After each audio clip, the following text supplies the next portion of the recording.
Welcome back to the deep dive. Today, we're getting into something really fundamental, systems that are critical for every single flight you make in the King Air 350. That's right. We're talking about the landing gear and the brakes. Yeah, exactly. From the moment you start rolling for taxi until you're safely parked, these systems are working constantly. And, understanding them deeply, it's more than just knowing which switch to flip. It's about really mastering the aircraft. It really is. It moves you beyond just procedure into, well, real understanding.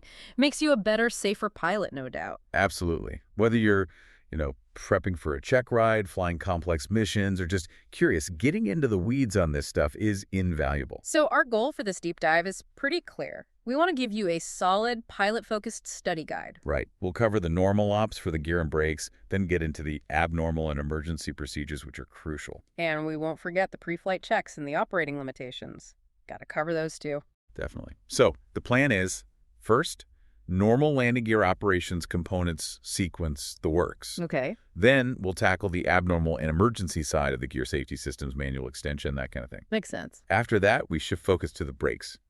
Normal braking, parking brake nuances. Good. And finally, wrap it all up with those key limitations and the pre-flight walk-around points specifically for these systems. Sounds like a solid plan. Let's jump right into part one. The landing gear system under normal operations. Where do we start? Maybe a quick system overview. Hashtag TAC system overview. So first off, the basic layout. What are we looking at with the King Air 350's gear? It's a pretty standard setup, really. A tricycle-type configuration, meaning one nose landing gear, the NLG up front, and then two main landing gear assemblies, MLG, one under each wing. Right, the classic tricycle arrangement. Very stable on the ground. Exactly. Good for ground handling, especially, in crosswinds, which this aircraft handles beautifully. And how does this gear actually move up and down? Is it muscle power, hydraulics, magic? Not quite magic, but definitely hydraulics doing the heavy lifting. It's hydraulically actuated. Okay, so fluid pressure moves the gear. Right. And that pressure comes from an electric motor-driven pump. But here's the key. While it's hydraulically actuated, it's electrically controlled. So my input with the handle is electrical. Precisely. You send an electrical signal, and that tells the hydraulic system what to do, extend, or retract. This is a nice blend of power and control. Interesting. And I hear the cycle time is pretty quick, something like 6 seconds. Yeah, roughly 6 seconds for a full extension or retraction. Now, 6 seconds sounds fast, but in the cockpit, especially during takeoff or approach, that's time you need to account for. Right? Absolutely. It's not instantaneous. On takeoff, delaying that gear up call affects your climb performance immediately.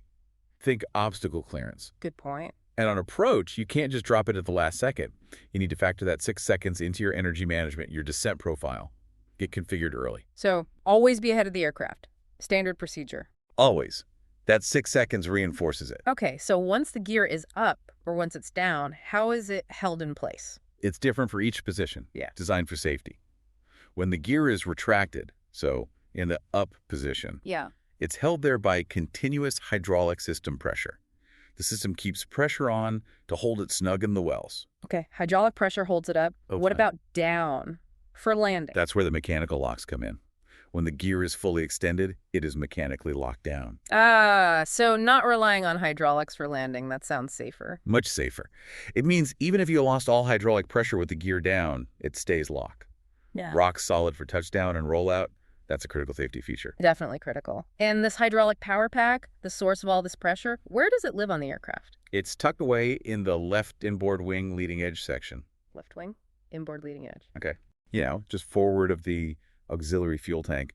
Knowing that spot is handy. If you ever see a hydraulic fluid leak during your walk around, that red fluid, knowing the power pack is there, helps pinpoint potential sources. Good practical tip. It's about knowing your aircraft inside and out. Exactly. Hashtag tag key components. All right, let's break down the system further. Talk about the key components, starting with the control itself, the landing gear handle. Okay, the handle. It's pretty distinctive, right? Shaped like a wheel. Yeah, you can't miss it. It's on the pilot's inboard panel, manually actuated, clearly marked, LDG gear control up, and DN. Simple enough. And there's a circuit breaker associated with it, too. Yes, very important. The landing gear control CB. It protects the switch and the relay circuits. You need to know where that is because, as we'll discuss later, pulling it is step one in the emergency extension procedure. Okay. Good to know. So I move the handle, that sends an electrical signal. Where does it go next to make the hydraulics work? That signal goes to the selector valve. Think of it like a hydraulic traffic controller. It's an electromechanical valve. When it gets the signal, either from the gear up or gear down solenoid, it physically moves to direct the hydraulic fluid from the pump to the correct side of the actuators, either the retract side or the extend side. So it routes the pressure. What if that valve sticks? That would be a problem. You might find the gear won't move in one direction, or maybe not at all. It's a critical component in the sequence. Makes sense. Now, the power tech itself, you mentioned its location. What's actually inside it? Sounds like more than just a pump. Oh yeah, it's quite a unit. Huh. It's the selector valve we just talked about, the pump and motor assembly naturally, but it also has a really clever reservoir system and all the plumbing. Reservoir system, as in plural. Yes, there's a primary reservoir, cylindrical shape, and the pump motor actually sits inside it, keeping it bathed in fluid. Okay. But then that primary reservoir is nested inside a larger secondary reservoir. The secondary one keeps the primary topped up. Like a backup supply. Exactly. It acts as an emergency reserve. If the primary level somehow drops, the secondary ensures the pump doesn't immediately run dry. It buys you time, adds reliability. Clever design. And how do we actually check the fluid level? Is there a dipstick somewhere? There is. Adjacent to the power pack, there's a separate fill reservoir. It has a cap and a dipstick. Standard stuff. Well, sort of. The dipstick is graduated in degrees of fluid temperature. Temperature? Why temperature? Because hydraulic fluid expands and contracts quite a bit with temperature changes. Measuring it against a temperature scale ensures you get an accurate level reading, whether it's a cold morning or a hot afternoon, prevents over or underfilling. That makes perfect sense. And you access this through a little door near the nacelle. Yep. Small access door inboard of the left nacelle, part of your pre-flight check. Okay. And keeping that fluid clean must be important. Filters. Absolutely critical. There's a filter in the main pressure line coming from the pump. First line of defense. Right. And then there are two filters in the return lines, catching fluid coming back. And one of those return filters has a bypass valve. A bypass? Why? Safety feature. If that filter gets clogged, maybe with debris or thickened fluid in extreme cold, the bypass valve opens. It allows the fluid to return to the reservoir anyway, preventing a system blockage or overpressure. It keeps the fluid circulating even if a filter is compromised. Another layer of redundancy. Good design. Now, the actuators, the parts that actually push and pull the gear, are they all the same? Not quite. The main landing gear actuators, the MLG ones, are interesting. They actually have two hydraulic lines for extension. Two lines for down. Yeah. One for normal extension, using the main system pressure, and a second separate line specifically for the hand pump extension during emergencies. A dedicated emergency line. Exactly.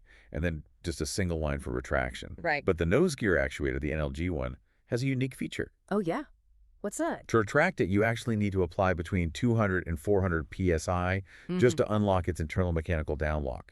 Just to unlock it. That sounds like a lot of pressure. It is. It shows how robustly that nose gear is locked down. It won't just flop around.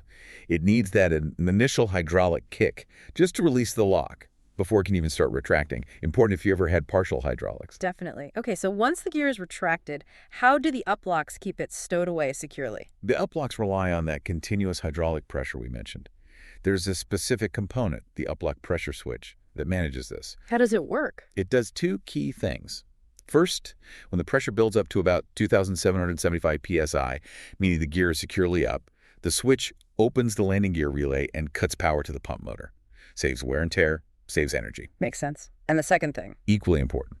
If that holding pressure drops below about 2,475 psi, maybe due to a tiny leak, or turbulence jostling the gear, that same switch senses the drop and kicks the pump back on momentarily to bring the pressure back up. So it actively maintains the pressure. Exactly. Keeps the gear firmly locked in the up position. It's a dynamic self-regulating system. Very clever. Now, flip side. For landing, the down locks, you said they were mechanical. How are they secured? And crucially, how do we prevent accidentally retracting the gear on the ground? Right. The down locks are purely mechanical for ultimate reliability. Once engaged, they hold the gear down physically. Okay.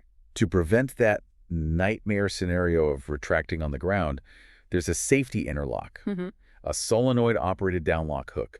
It's built into the landing gear control switch assembly. And it does what? It physically blocks the handle from being moved to the UP position when the aircraft's weight is on the wheels. A physical block. Yes, it's a direct safeguard against a ground retraction. Now, if that solenoid were to fail for some reason. Yeah. Is there an override? There is. There's a red button right next to the gear handle labeled downlock RL, downlock release. Pushing that button manually retracts the hook, bypassing the solenoid, allowing you to raise the handle, but obviously you'd only do that if absolutely necessary and you were certain you needed to retract the gear. Okay, an emergency override for an unlikely failure. Good to know it's there. What about squat switches? They seem to pop up everywhere. What's their job here? They are indeed multi-talented. The main one for the gear system is on the right MLG torque knee. It's essentially a weight-on-wheels sensor. So it knows when the plane is on the ground. Precisely. When the strut is compressed, the switch signals on ground. This does two critical things for the gear system. It opens the control circuit, electrically preventing retraction. Okay. And it also commands that solenoid-operated downlock hook on the gear handle to engage, providing that physical block we just discussed. Double protection. Makes sense. And I think you mentioned the left squat switch does something else. Yeah, the left landing gear safety switch has a role too. When it senses the aircraft is airborne, strut extended, it automatically increases the heating power to the stall warning vane, ensures the stall warning system is ready for flight conditions. Okay, so these little switches are doing quite a lot behind the scenes. Absolutely critical components. Finally, the landing gear doors. They obviously make things aerodynamic, but how do they work and what happens in an emergency? Right, you've got one set for the nose gear, two sets for the main gear. They're hinged at the sides. Yeah. The key design feature here is that they are spring-loaded to the open position. Spring-loaded open. Why? Safety. If you have a hydraulic failure during extension, you don't want the doors getting in the way. The springs ensure they naturally want to be open, allowing the gear to fall freely or be pumped down without obstruction. Ah, clever. So how do they close during retraction then? As the gear retracts, there are rollers on each strut that engage with actuating cams connected to the doors. These cams mechanically pull the doors shut as the gear moves into the wheel well, smoothing out the airflow. Mechanical closure, spring-loaded open. Got it. Hashtag TAC sequence of operation. Pilot's perspective. Okay, we've dissected the components. Let's walk through the sequence from the pilot's seat. First up, normal gear retraction after takeoff. What happens when I call gear up? All right, so positive rate. You call gear up, and you move that landing gear handle to the UP position. Check. That action energizes the gear up solenoid on the selector valve. The valve shifts, directing hydraulic fluid from the pump to the retract side of all three gear actuators. Okay, pressure goes to the upside. Right, and remember that nose gear. It gets that initial 200, 400 PSI. It needs to unlock its mechanical downlock first. Right, the unlock pressure. Then, as the actuator pistons move, they pull the gear legs up into the wells. The fluid that was on the downside of the pistons gets pushed out. Where does it go? It flows back through the extend plumbing to the selector valve again and returns to the primary reservoir in the power pack. It's a closed loop. Okay, fluid circulates. Yep.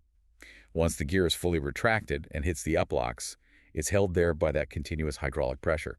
The uplock pressure switch sees the pressure hit about 2,775 psi, opens the relay, and the pump shuts off. Gear is up and locked. And it stays off unless the pressure drops below that lower limit, around 2,475 psi. Exactly. Then the pump kicks back in just enough to top it off. Okay, that seems straightforward enough, even with all the steps involved. Now, bringing it down for landing. Normal gear extension. I move the handle down. Then what?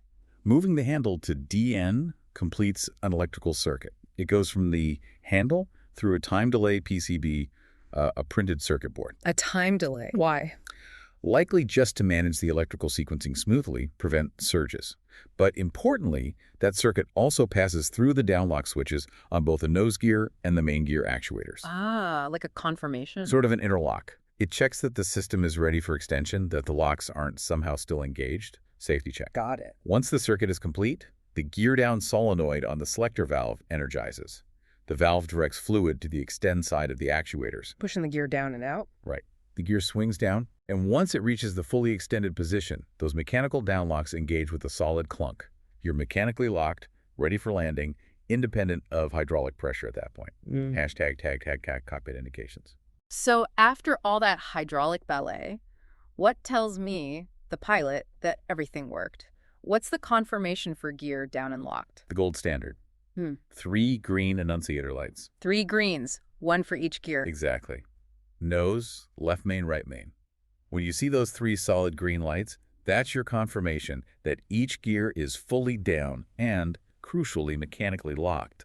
That's the indication you absolutely need before touching down. 3 greens means go for landing. What about while the gear is moving, during that 6-second transit time? During the transit, whether going up or down, you'll typically see a red light illuminating the gear handle itself, or a separate red gear in transit annunciator. Red means moving. Red means it's not locked in the commanded position yet. It's in motion, somewhere in between. It's an attention getter, telling you the configuration is changing. Okay, so red while moving, 3 greens when down and locked. What about when it's up and locked for cruise? Once the gear is fully retracted and the up locks are engaged, all the gear lights should extinguish. No greens, no red transit light. A clean panel for the gear system indicates it's safely stowed in the cruise configuration. So no lights means up, 3 greens mean down, red means somewhere in between. Simple, clear indications. That's the idea. Clear, unambiguous status information for a critical system. Okay, that covers normal operations pretty well. But flying isn't always normal, is it? We need to be prepared for the unexpected.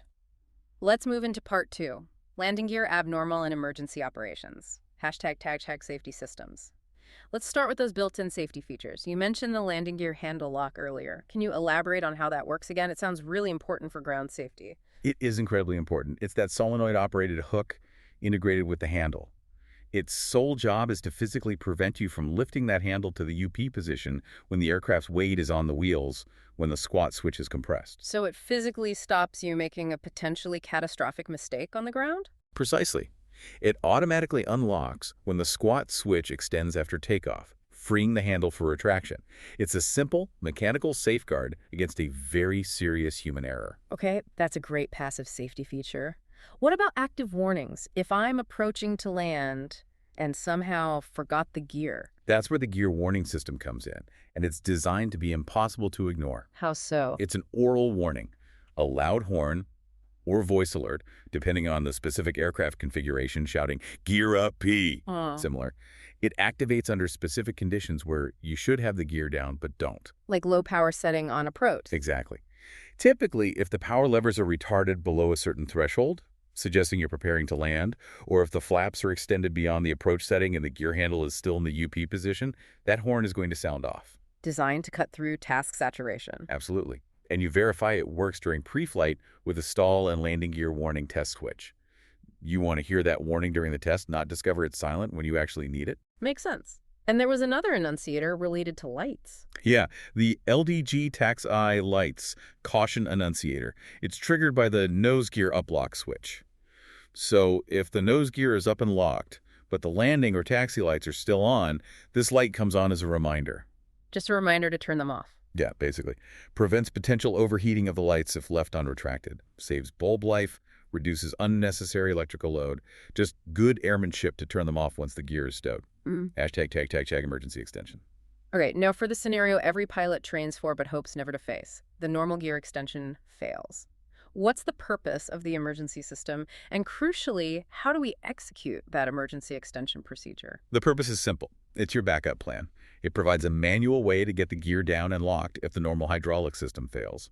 For whatever reason, pump failure, leak, electrical issue. It's in the procedure itself. It needs to be precise, right? Absolutely, verbatim from the POH or training manual. No shortcuts, no improvising. The stakes are too high. Okay, walk us through it, step by step. All right. First step. Pull the landing gear relay circuit breaker on the pilot subpanel. Why pull a breaker first? You're isolating the normal electrical control circuit. Prevents the electric pump from potentially fighting against whatever the problem is, and ensures you're not going to accidentally re-energize the normal system while trying the manual procedure. Okay, breaker pulled. Next. Second step. Set the landing control handle down.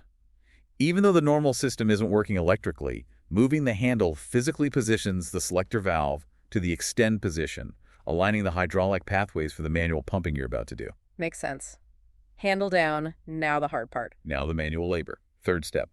Pump the alternate extension handle up and down until the 3 green gear down annunciators are illuminated. Where is this alternate handle? It's usually located on the floor between the pilot seats or nearby.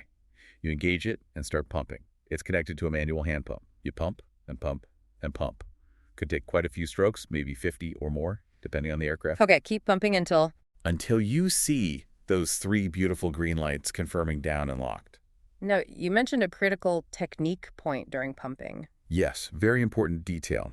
The manual says, While pumping, do not lower handle to the level of the securing clip during the downstroke, as this will result in loss of pressure.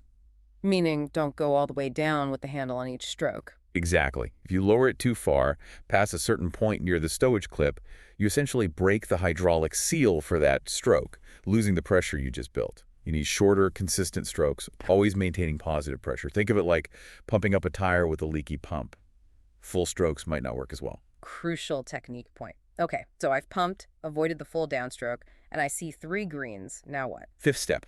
Once all 3 green gear down enunciators are illuminated, stow the handle. Confirmation received, secure the pump handle. And after landing, any special precautions? Absolutely. A critical caution follows. The landing gear control and the landing gear relay circuit breakers must not be activated, and the landing gear should be considered unsafe. Unsafe, even though it's down and locked. Yes. Because you've bypassed the normal system, potentially due to a failure, its integrity after an emergency extension is unknown.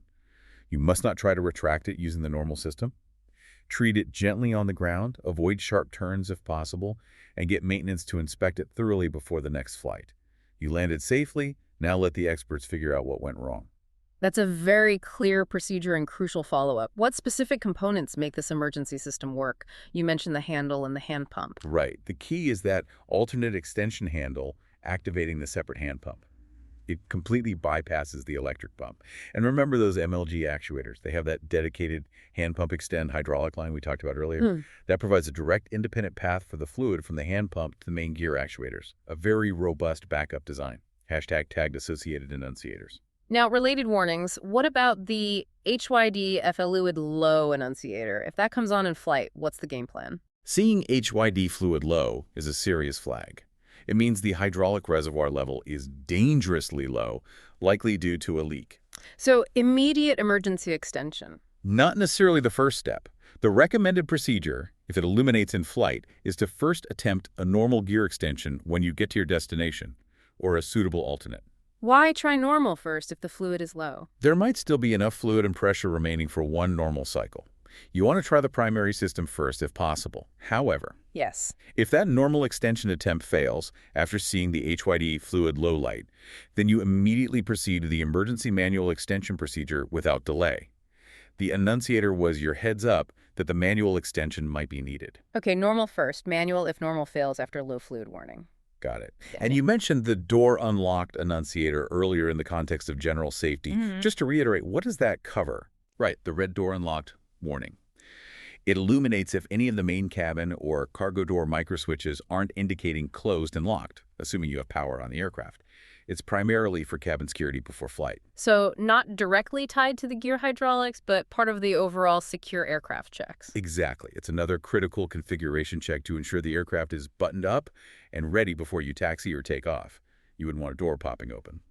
All right, we've covered getting down and, if necessary, extending the gear manually, but the flight isn't over until you're stopped.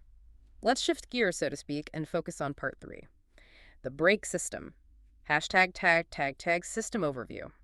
So, the brakes on the King Air 350, what type are we dealing with? They're located on each main landing gear strut, as you'd expect. The description points to a multi-disc hydraulic brake system. How does it work internally? Hydraulic pressure acts on 3 pistons in the housing. These pistons squeeze a stack of discs, some rotating with the wheel, some stationary. The friction between these discs is what provides the stopping power. Multi-disc setups are great at handling the high energy of stopping an aircraft like this. Sounds effective. Now, a key question. Is this brake hydraulic system independent from the main landing gear hydraulic system? That's a crucial point for redundancy. While the source doesn't use the word independent explicitly, all indications point to yes. How so? Well, the description of the parking brake talks about valves in the lines coming from the co-pilot's master cylinders, and the normal braking uses co-pilot master cylinders. There's no mention of the main gear system's power pack being involved.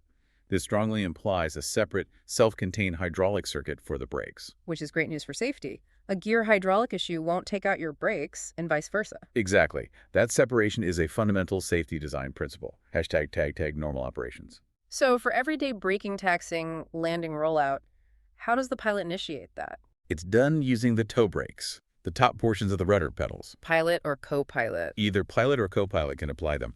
Pressing the tops of the pedals actuates dedicated master cylinders. Like in a car, sort of. Very similar concept. Yeah. Those master cylinders generate hydraulic pressure specifically for the brake lines. That pressure goes directly to the brake assemblies on the main wheels. And then the pistons squeeze the discs. Yep, the 3 pistons in each brake assembly engage, compress that disc stack, create friction, and slow the aircraft down. It's direct action. You press harder, you get more braking. Okay. Now, brake pads wear down over time. Does this system need constant manual adjustment to compensate? Thankfully, no. It has automatic adjusters built right in. There are 3 automatic adjuster assemblies within each brake's piston housing. And they do what?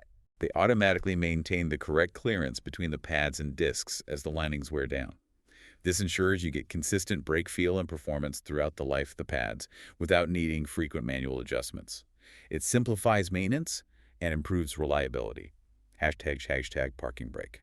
Okay, let's talk about the parking brake. How does that system work? What are its main parts? The parking brake system is pretty clever. It uses 2 lever-operated valves. These valves are plumbed into the hydraulic lines going from the co-pilot's master cylinders to the brakes. Why the co-pilot's side? Likely just the design choice for plumbing convenience, but the system serves the whole aircraft. These valves are located forward of the pilot's rudder pedals. And how are they controlled? Both valves are linked together and operated simultaneously by a single push-pull control cable. That cable runs from the valve levers to the parking brake knob, which you'll find below the pilot's outboard subpanel. Okay, so one knob controls both valves via a cable. How do you actually set the parking brake? Is there a specific technique? Yes, there is a sequence.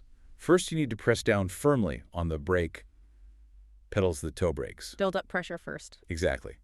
You have to generate hydraulic pressure in the brake lines. While holding that pedal pressure, you then pull the parking brake handle out. And pulling the handle does what? Pulling the handle closes those 2 lever-operated valves, trapping the hydraulic pressure you generated with the pedals in the lines leading to the brakes. That trapped pressure keeps the brakes applied. So pedals first, then pull handle. Got it. How about releasing the parking brake? Just push the handle in. Almost. There's one small extra step recommended for a smooth release. First, briefly press the brake pedals again. Press the pedals again to release. Why? It helps to equalize the pressure on both sides of those parking brake valves. Makes it easier for the valves to open smoothly when you push the handle. After that brief pedal press, you then push the parking brake handle fully in.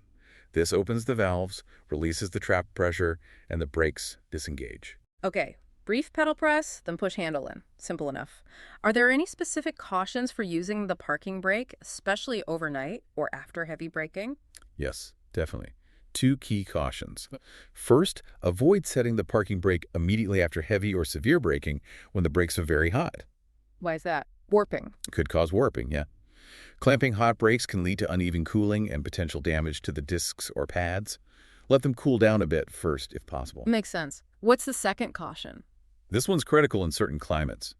Do not set the parking brake if moisture is present and temperatures are near or below freezing. Ah, the risk of freezing. Exactly. Any moisture on the brake components can freeze, creating ice locks.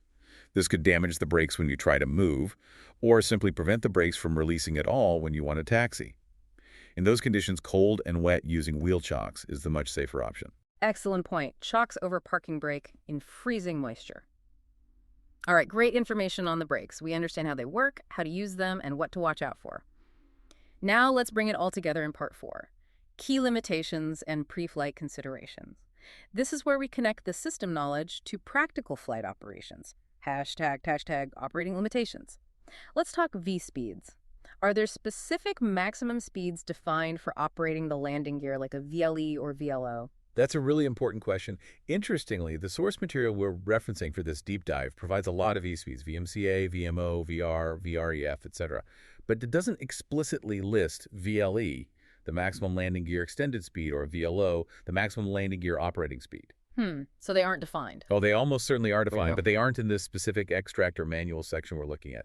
It highlights a critical point. You always need to consult the official Current Aircraft Flight Manual, AFM, for the definitive operating limitations for the specific aircraft serial number you're flying. So the AFM is the final word. Always. Those speeds, VLE and VLO, will be in there.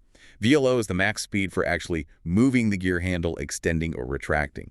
VLE is the max speed you can fly with the gear already down and locked. They're usually lower than VMO, the overall max operating Okay, speed. so check the AFM for the specific numbers. What about maximum tire ground speed? Is there a limit for how fast the tires can spin on the runway? Again, the source doesn't give us a single knot value. However, it does reference a performance chart titled Maximum Takeoff Weight Flaps Up as limited by tire speed. Ah, so tire speed limits takeoff weight. Exactly. This tells us indirectly that tire speed is absolutely a limiting factor, especially for takeoff calculations. The chart considers pressure, altitude, temperature, wind, all factors affecting ground speed versus airspeed. Exceeding the tire's rated ground speed risks tire failure, especially during the takeoff roll or a high-speed rejected takeoff. So while we don't have the exact number here, the concept and the need to check those performance charts, especially under demanding conditions, is critical. Understood. Check the charts, respect the tire limits. Now, there's one very specific weight limitation mentioned related to the brakes. Yes, a hard number. Takeoff weight, brake energy limit, is explicitly stated as 14,600 pounds. 14,600 pounds. What does that actually mean in practical terms? It means that's the maximum takeoff weight at which the brake system is certified to safely absorb the energy of a rejected takeoff from V1 speed and bring the aircraft to a stop within the calculated distance. If you take off heavier than this, you're potentially exceeding the brake's capacity to handle that maximum energy scenario. It's a critical safety limit for ensuring you can safely stop if you need to abort the takeoff. #tag pre-flight inspection. Okay, let's transition to the walk-around. What are the key things a pilot needs to look for regarding the gear and brakes during the pre-flight inspection, starting with general condition and leaks? The walk-around is your first line of defense. You need to do a thorough visual inspection of the entire aircraft, of course. But focusing on our systems, you're looking critically for any signs of leaks, fuel, oil, and especially hydraulic fluid. That red hydraulic fluid again. Yep. Any drips, streaks, or puddles under the gear brakes or near that power pack location in the left wing need immediate investigation. Hydraulic leaks can quickly disable your gear or brakes, so finding and fixing them before flight is non-negotiable. Also, check the general conditions. Struts look okay. No obvious damage to lines or components. Makes sense. What about the tires themselves, condition and inflation? Tires need close attention.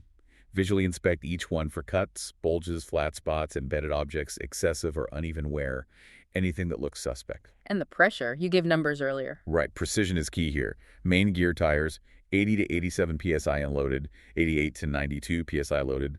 Nose wheel tire, 55 to 60 psi. Using an accurate gauge is essential. Under or overinflation is bad news for tire life, ground handling, and braking performance. And check the wheel assemblies, too. Yeah, quick look at the wheel halves, make sure the bolts look secure, no obvious cracks. Check the general condition of the wheels themselves. Okay. And the struts. What's the big warning there? The critical warning is, never tow or taxi with a flat strut.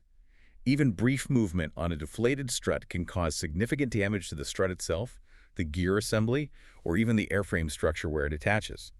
If you see a strut that's clearly flat or significantly underinflated during your walk-around, the aircraft is grounded until it's serviced. Check for proper extension. They shouldn't look compressed when parked. Good warning. What about brake wear indicators? Is there something specific to look for? The source mentions the automatic adjusters compensate for wear, but it doesn't explicitly describe visual wear indicators like pins you might see on some other aircraft. However, as a pilot, you should still visually inspect the brake assemblies. Look at the thickness of the visible brake lining, check the condition of the discs for scoring or cracks, look for any signs of leaking fluid around the calipers. Anything that looks abnormally worn or damaged warrants a closer look by maintenance. Use common sense and your knowledge of how brakes should look. Okay, a general condition check of the brakes is still important. Lastly, something located in the wheel wells but not part of the gear system itself. Right, the fire extinguisher gauges. As part of the pre-flight servicing checks, you need to verify the pressure gauge on the engine fire extinguisher bottle in each wheel well shows a proper charge. Each wheel well, so there's one in each main gear well. Typically, yes, for multi-engine aircraft like the King Air. You also need to check that the date on the discharge cartridge, the squib, is within its service life according to the maintenance manual. It's a critical safety system check, conveniently done while you're inspecting the gear area. Perfect. Covers all the bases for the pre-flight related to these systems. Well, that brings us to the end of a really comprehensive exploration. We've covered a lot of ground, From the nuts and bolts of normal operations to the critical emergency procedures. We really have. We've traced the hydraulic and electric pathways for normal gear function, detailed those crucial safety interlocks like the handle lock and squad switches, and walked through that vital emergency extension procedure, emphasizing the technique. Plus, a deep dive into the independent brake system, the parking brake cautions, those hard operating limits, and the essential pre-flight checks. It all ties together. It really does. Understanding how these systems work, their limitations, and how to handle non-normals. That's what builds confidence and competence in the cockpit. It's about knowing your machine. Absolutely. It transforms you from someone just following procedures to someone who truly understands the aircraft. So, to get you thinking further and apply some of this, here's a practical scenario. You're on short final in the King Air 350. Everything feels good. You select gear down. You glance down at the indicators, but you only see 2 green lights.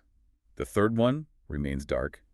What are your immediate actions? What thoughts are running through your head based on what we've discussed? Oh, that's a good one. Definitely gets the procedural and diagnostic gears turning. Something for everyone to think through.